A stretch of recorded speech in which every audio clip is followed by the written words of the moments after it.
إن الحمد لله نحمده ونستعينه ونستغفره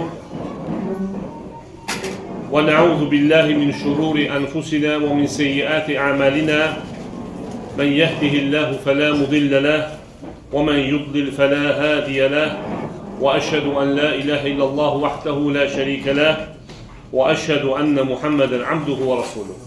السلام عليكم ورحمة الله وبركاته. Möhtərəm Müslümanlar, Riyadus Salihin, yəni Salihlər Bağçası kitabını keçirməyə davam edirik. Və biz son dərsimiz Ramazan ayından əvvəl idi. Və ilk növbədə Allahdan istəyirəm ki, Allah Taala bizi necə ki Ramazan ayını oruç tutub, ibadət etməyi bizi müvəffəq etdi. Və Allahdan istəyirəm ki, Allah Taala bizdən qəbul etsin etdiyimiz əməlləri.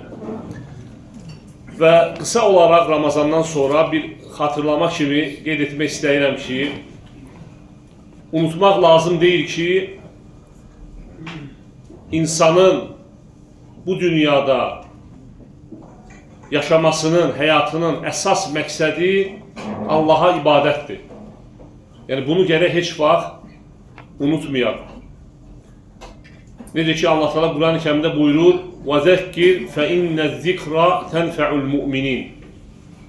Sən xatırlat, həqiqətən xatırlatmaq möminlərə fayda verər və sonra buyurur ki: "Və-mə xalaqtul cinnə vəl-insə illə liya'budun." Mən cinləri və insanları yalnız mənə ibadət etmək üçün yaratdım. Yəni bu iki ayənin bir-birinin ardınca gəlməsinin hikməti budur ki, alimlər qeyd edirlər ki, sən xatırlat, yəni xatırlatmağa layiq olan, xatırlatmağa ən önəmli, xatırlatmalı olan, xatırlanmalı olan ən önəmli məsələ odur ki, وَمَا خَلَقْتُ الْجِنَّ وَالْاِنْسَ إِلَّا لِيَعْبُدُونَ. Mən cinləri və insanları yalnız mənə ibadət etmək üçün yarattım. Yəni bunu biz unutmayaq. Ramazan ayı bitsə də ibadət davam edir və Allah Teala buyurur ki, وَعْبُدْ رَبَّكَ حَتَّى يَأْتِيَكَ الْيَقِينَ. Yəni ölüm sənə gələnə kimi Rəbbinə ibadət et. İndi isə keçək mövzumuza. Biz axırıncı dəfə, sonuncu dəfə bəbu bəyən kəsratı turuqil xayr, xeyir əməllərin, xeyir yollarının çoxluğu bu babda dayanmışdır. Yəni mövzumuz bu idi. Yəni bundan əvvəlki mövzu nə idi? Ömrün axırına yaxın xeyir əməlləri çoxaltmaq və sonra İmam Nəvəvi bu babı gətirir. Xeyir yollarının çoxluğu. Yəni sanki İmam Nəvəvi əvvəl bildirir ki, insan dünyada xeyir əməlləri çoxaltmalıdır. Xüsusən də ömrünün sonuna yaxın. Və sonra bəyan edir ki, xeyir yolları çoxdur yollar.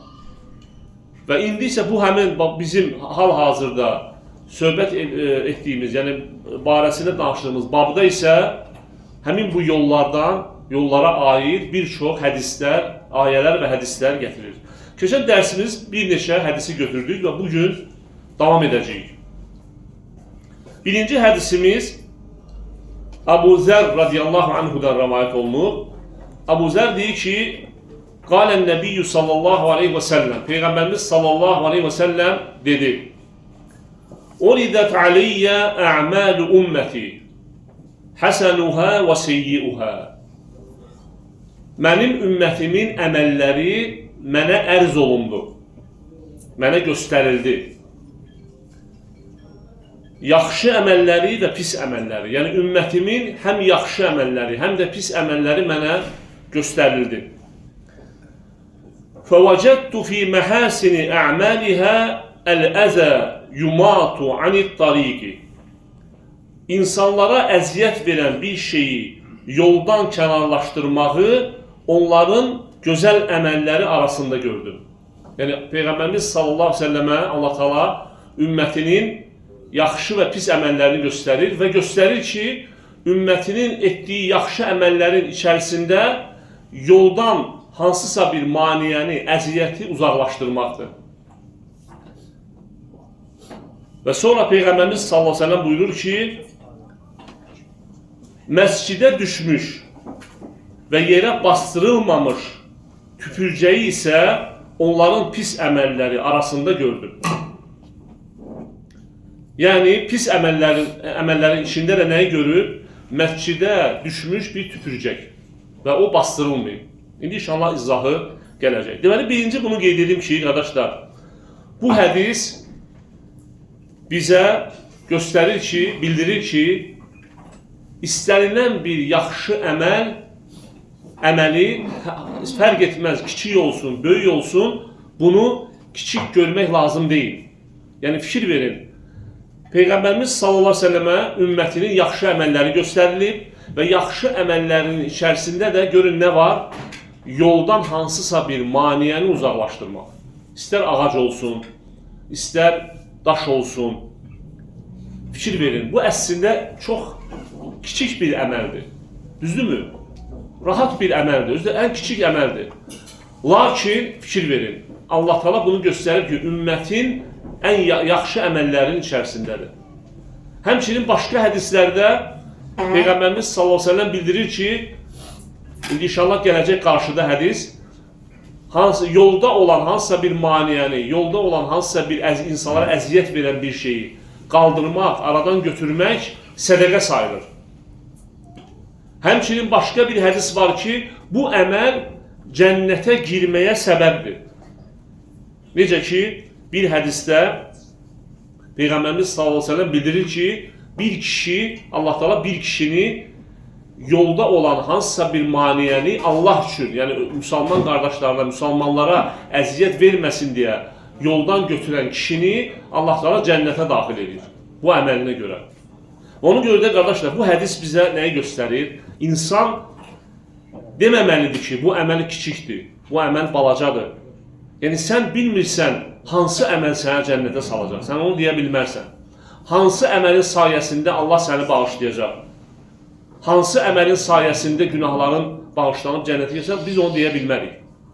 Ona görə də gün ərzində insan gərək ömrü boyu hansı istənilən bir yaxşı əməl, kiçik də olsa belə, gərək onu kiçik görüb tərk eləməyəsən. Edəsən. Necə ki, bu kişi yolda olan bir maniyəni götürdü və dedi ki, mən müsəlmanlara əziyyət verməsin deyə bu maniyəni götürdü və Allah dedi ki, Allah ona təşəkkür etdi.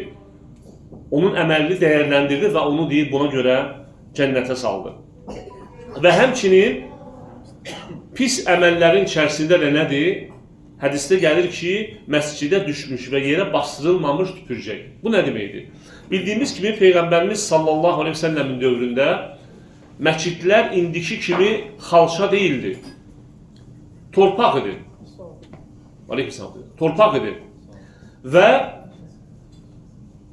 demək, məscidə düşmüş və hansısa bir tüpürcək, yəni indi məsələn biz salfetka gəzdiririk üstümüzdə. İnsanlar salfetka gəzdirir. Salfetkaya məsələn kimisə bir ağzına su gəlirsə və sair tüpürcək onu salfetkaya götürür. Amma sahabələrin dövründə bəzən olurdu ki, yerə düşürdü. Və əgər yerə düşsə, onu bastırsa, o möminlərə əziyyət verməzdi. Yəni o vaxtki dövr üçün bu, yəni onu bastırmaq nə idi? Möminlərə əziyyət vermir. Amma indiki dövrdə elə deyil. Yəni indiki dövrdə salfetka və s. və kimsə çölə çıxmalıdır. Növbəti hədisimiz yenə Əbu Zərdən rəvayət olunur. Əbu Zər deyir ki,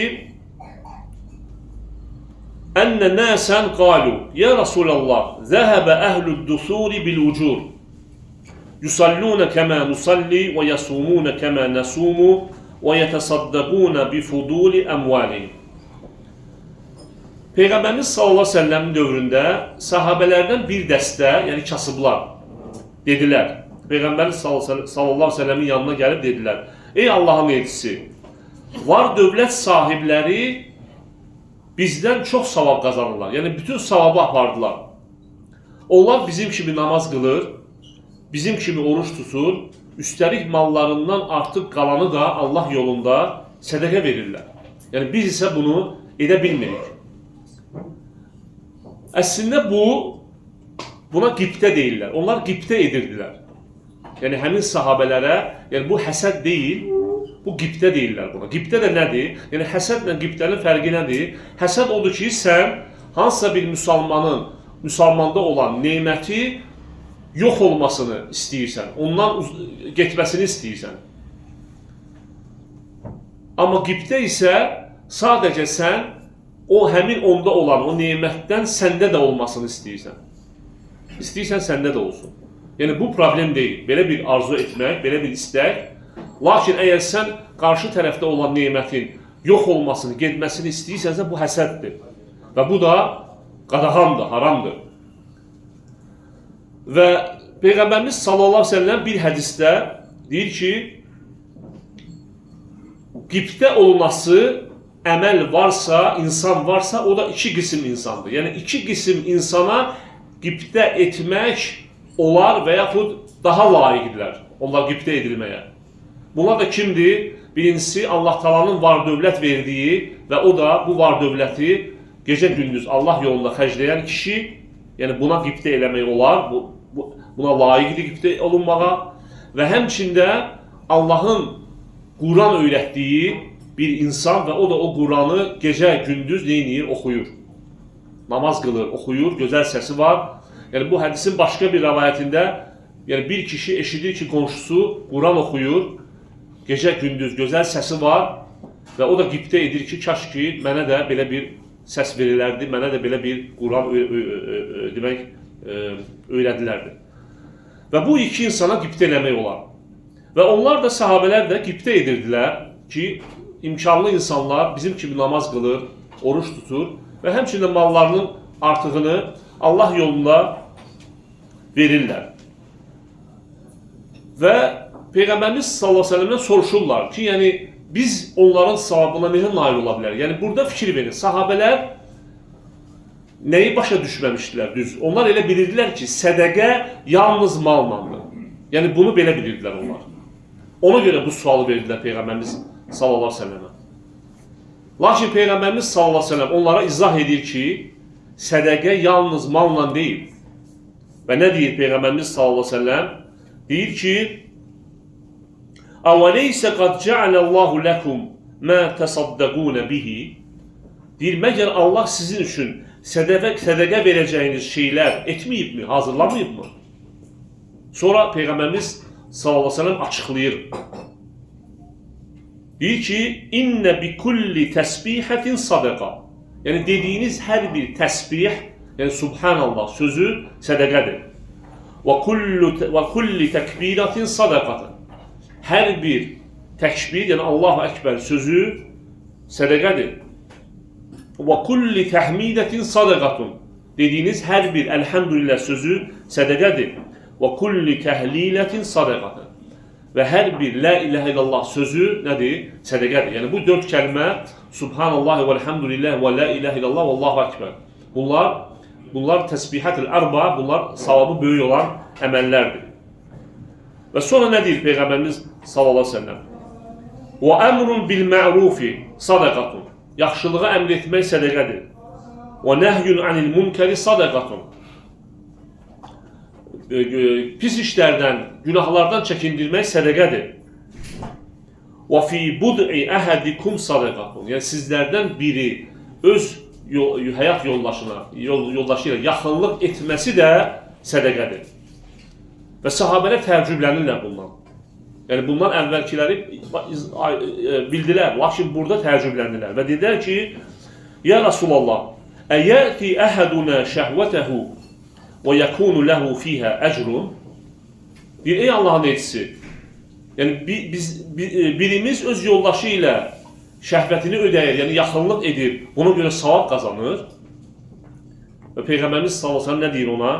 Deyir ki, "Ərəəytum ləv vada'aha fi haramin, əkənə aleyhi vizrun?" Əgər deyir, o bunu haram yolla eləsəydi, ona buna görə günah yazılardımı? Deyirlər ki, sahabə deyir, bəli, Peyğəmbərimiz sallallahu əleyhi və səlləm buyurur ki, "Fəkəzəlikə izə vada'aha fil halali kənə ləhu əcrun."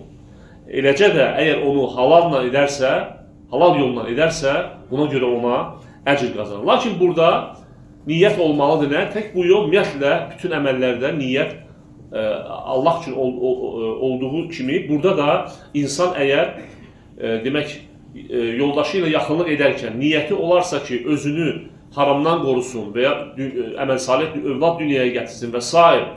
Bu kimi niyyəti Allah üçün olarsa, yaxşı olarsa, yaxşı niyyət olarsa o zaman ona görə ona savab yazılır. Növbəti hədisimiz, 3-cü hədis, bu da Əbu Zərdən rəvayət olunur. Qalə li ən-nəbiyyü sallallahu aleyhi ve sellem. Deyir, Peyğəmbərimiz sallallahu aleyhi ve sellem bir dəfə mənə dedi. Lə təhqirannə minəl mə'rufi şeyən və ləv ən təlqa əxakə bi vəcihin taliq. Deyir, heç bir yaxşı işi dəyərsiz hesab etmə. Hətta qardaşını gülər üzlə qarşılamaq olsa belə. Yəni, ümumiyyətlə, bu hədis çox mühüm bir qaydanı bizə öyrədir. Və o da qayda nədir? Lə təhqirannə minəl mə'rufi şeyə. Yaxşı əməllərdən heç bir şeyi dəyərsiz görmə. Hətta kiçik olsa belə onu et. Və ümumiyyətlə, insan əgər bu fikir, yəni hansı fikir, yəni bu əməl kiçikdir, bunu etməyim, bu fikir insanın həyatda bir çox salih əməlləri tərk etməsinə səbəb olur. Belə düşünmək, yəni bu iş balacadır, kiçikdir, bunu etməyim, bu balacadır. Məsələn, Subhanallah və elhamdülillah və la ilahe illallah və Allahu Ekber. Çox sadədir. Subhanallah və bihamdihi, Subhanallahil azim və s.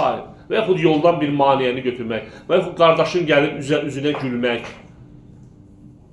Yəni bunlar çox kiçik görsənir bizə. Lakin əgər biz bunları kiçik görsək, bunları tərk edərik. O zaman nə qədər çox salih əməllər tərk olunlar. Və Peyğəmbərimiz sallallahu aleyhi ve sellem də cəmiyyətdə bu fikri aradan qaldırmaq üçün nə deyir? Lə təhqirannə minəl mə'rufi şeyə. Xeyir işlərdən heç birini dəyərsiz görmə. Madam ki, bu xeyir işdir, yerinə yetir. Çünki bayaq dediyim kimi, İnsan bilmir hansı əməlinə görə bağışlanacaq, hansı əməli onu cənnətə salacaq. Həmçinin, qardaşlar, yaxşı əməl gətirir. Və həmçinin də yaxşı əməllər toplaşanda nə olur? Artıq baxırsan ki, böyük bir xeyir əmələ gəlir. Və ona görə bu hədis göstərir ki, insan heç bir əməli kiçik görüb tərk etməməlidir. Növbəti hədisimiz Əbu Hüreyrədən rəvayət olunur. Yəni fikir versək, bu hədisə kimi İmam Nəvəvi ancaq Əbu Zərdən rəvayət edirdi. Hədislər Əbu Zərdən gəlir. İndi isə başladı Əbu Hüreyrədən. Ən Əbi Hüreyrətə radiyallahu anhu qalə Rasulullah sallallahu aleyhi ve sellem kullu suləmə minən nəsi aleyhi sadaqatun kulli yevmin tətlu'un fihi şəms. Peyğəmbərimiz sallallahu aleyhi ve sellem buyurur ki, İnsanın oynaqlarından hər biri üçün günəşin doğduğu hər gündə bir sədəqə vardır. Yəni, günəş doğduğu hər bir gün insan səhərə çıxır. Yəni, buna oxşar hədis biz keçmişdik. İnsanın oynaqlarının hər birinə görə sədəqə verməlidir.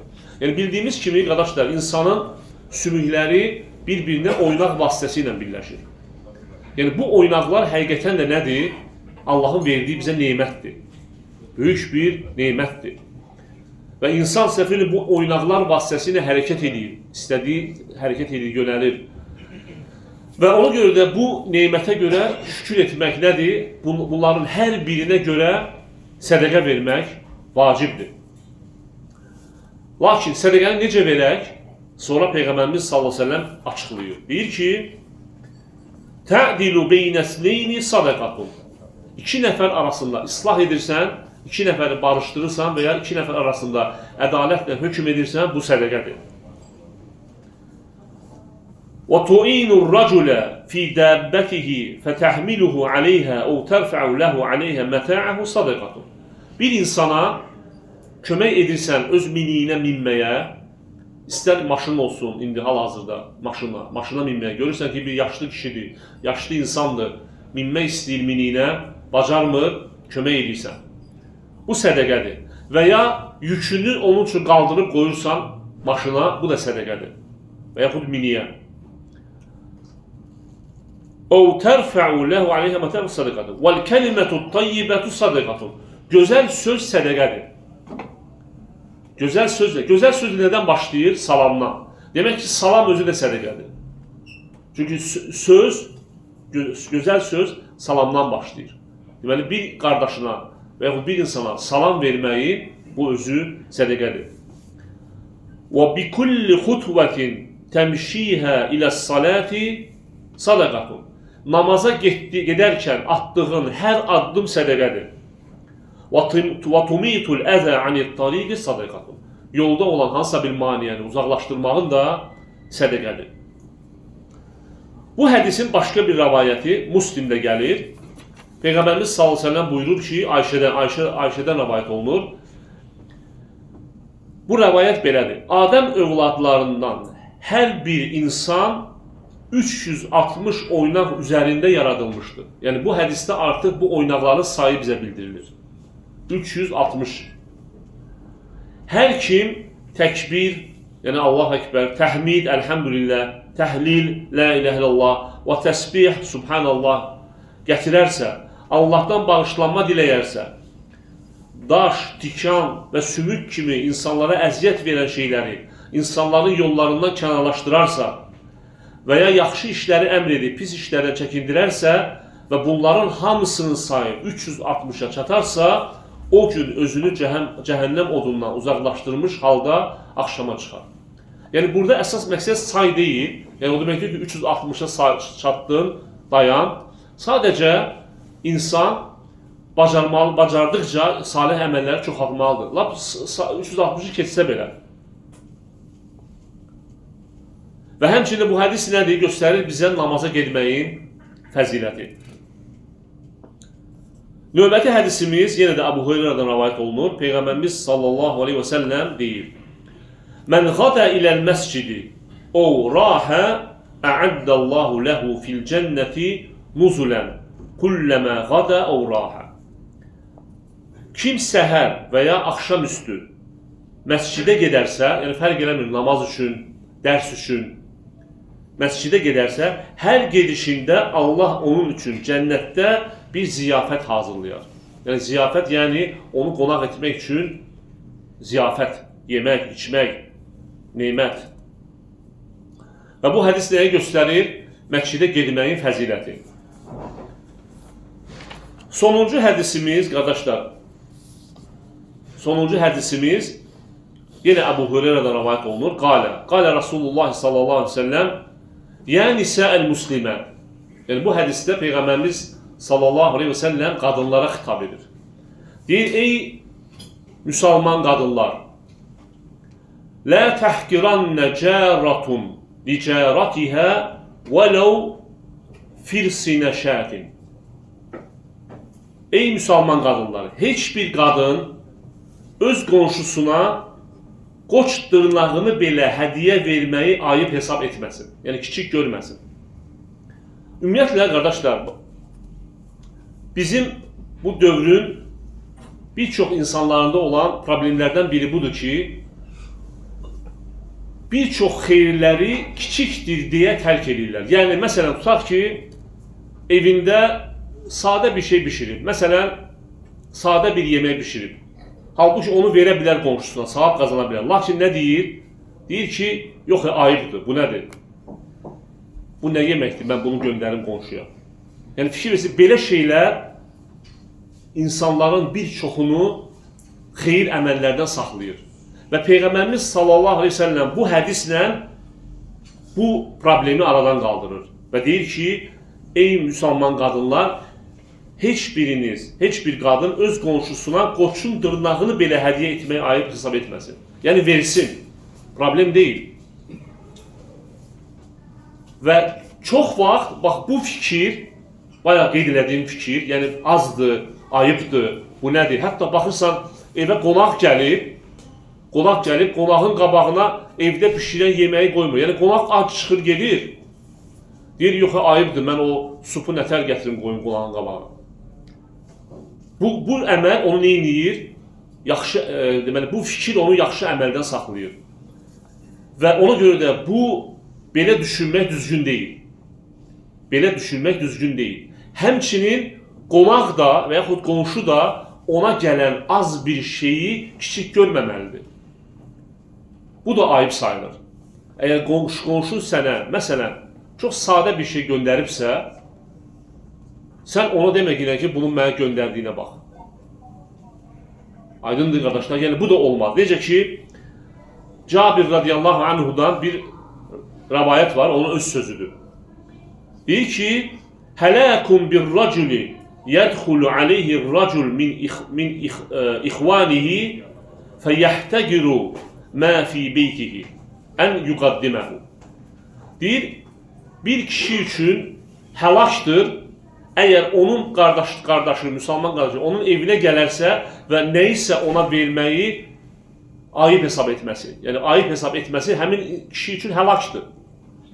Və həmçində وَهَلَاكُمْ بِالْقَوْمِ أَنْ يَحْقِرُوا مَا قُدِّمَ إِلَيْهِمْ. Həmçinin də bir qövmə verilən bir şeyi kiçik görməsi də onlar üçün həlakdır. Ona görə də biz gərək bunu diqqət edək belə şeylərə. Az da olsa ver, kiçik də olsa göndər. Aydındır qardaşlar. Əslində o da başa düşməlidir ki, yəni sənin imkanın budur.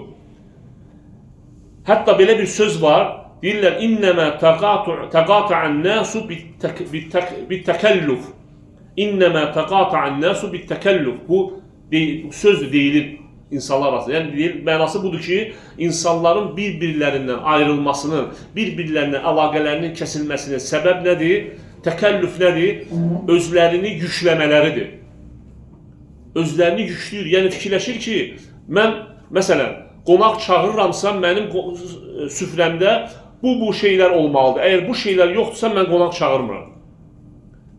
Və özünü yükləyir. Ya gedir, borc alır və sair, ağır bir yükün altına girir, o yeməkləri hazırlayır, sonra qonaq çağırır və yaxud çağırmır.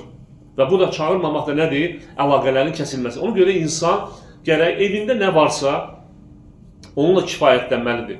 Qonağa da onu təqdim etməlidir. Və qonaq da həmçinin qarşı tərəfdə ev sahibi ona nəyi verdisə, onunla kifayətlənməlidir və onu kiçik görməməlidir, ona təşəkkür etməlidir. Ola bilsin, sənin üçün bu kiçik bir şeydir, azdır. Lakin onun üçün o böyük bir şeydir. Bəlkə ona imkanı çatır. Və bu ədəbə gərək biz diqqət edək. Həm demək, qonaq qəbul edərkən, həm də qonaq gedərkən və yaxud bizi kimsə qonaq çağırarsa. Bu qədər qardaşlar, inşallah mövzumuz davam edir. Gələn dərsimizdə digər hədisləri keçəcəyik. Allah bizi eşitli faydalardan etsin. Və sallallahu aleyhi və səlləm Muhammedin və alə alihi və ashabihi ecmaîn.